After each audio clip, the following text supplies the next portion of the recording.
శ్రీ మహాగణాధిపతియే నమః శ్రీమాత్రే నమః. మన ఛానల్కు స్వాగతం. సకల సంపదలు ప్రసాదించే దేవతగా మనం అందరం లక్ష్మీదేవిని విశ్వసిస్తాం. ముఖ్యంగా శ్రావణ శుక్రవారాలలో గనుక లక్ష్మీదేవికి ప్రీతికరమైనటువంటి ఈ పువ్వులతో పూజిస్తే మన కోరికలన్నీ కూడా వెంటనే నెరవేరుతాయని భక్తులు నమ్ముతారు. అందుకే శ్రీ మహాలక్ష్మీదేవికి ఎంతో ఇష్టమైనటువంటి ఈ పుష్పాలతో పూజిస్తే గనుక మన జీవితం అనేది ఆర్థిక సమస్యలు రాకుండా ఉంటుంది. అయితే ఇంతకీ ఆ పుష్పాలు ఏంటి అని ఈ వీడియోలో మనం పూర్తి వివరంగా తెలుసుకుందాం. ఈ వీడియోని చివరి వరకు చూడండి, అప్పుడే మీకు అన్ని విషయాలు వివరంగా తెలుస్తాయి. ఇక ఇప్పటి వరకు మీరు మన ఛానల్ను సబ్స్క్రైబ్ చేయకపోతే ఈ వీడియోని లైక్ చేసి మన ఛానల్ను సబ్స్క్రైబ్ చేయండి. మీరు చేసే లైక్ ఇంకా సబ్స్క్రైబ్ మాకు సపోర్ట్ అండ్ ఎంకరేజ్మెంట్ను అందిస్తుంది. ఇక వివరాల్లోకి వస్తే లక్ష్మీదేవికి ఇష్టమైనటువంటి పుష్పాల గురించి చూసినట్లయితే పారిజాతం పువ్వులు. శ్రీ మహాలక్ష్మీదేవిని పారిజాతం పువ్వులతో పూజిస్తే గనుక లక్ష్మీదేవి ఆశీర్వాదం వెంటనే సిద్ధిస్తుంది.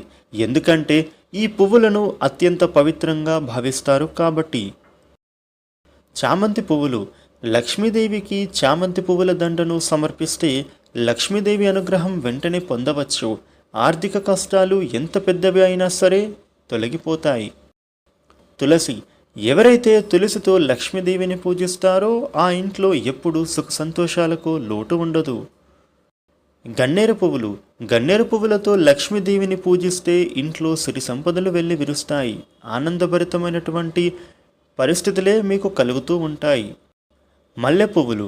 మల్లె పువ్వులతో లక్ష్మీదేవిని పూజిస్తే ఆ ఇంట్లో సుఖశాంతులు కలుగుతాయి. మందార పువ్వులు.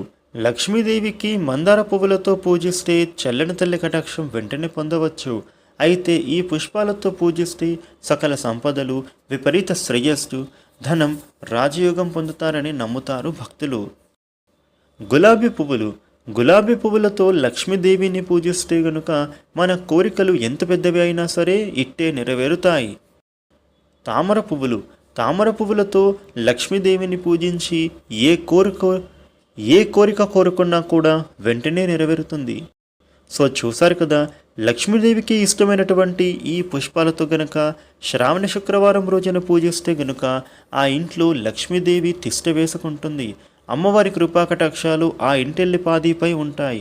ఆ ఇంటి యజమాని ఎప్పుడు కూడా ధనం సంపాదిస్తూనే ఉంటాడు. ఇంట్లో ఆర్థిక సమస్యలన్నీ తొలగిపోతాయి. ఆర్థిక లాభాలు అనేవి విపరీతంగా పెరిగిపోతాయి.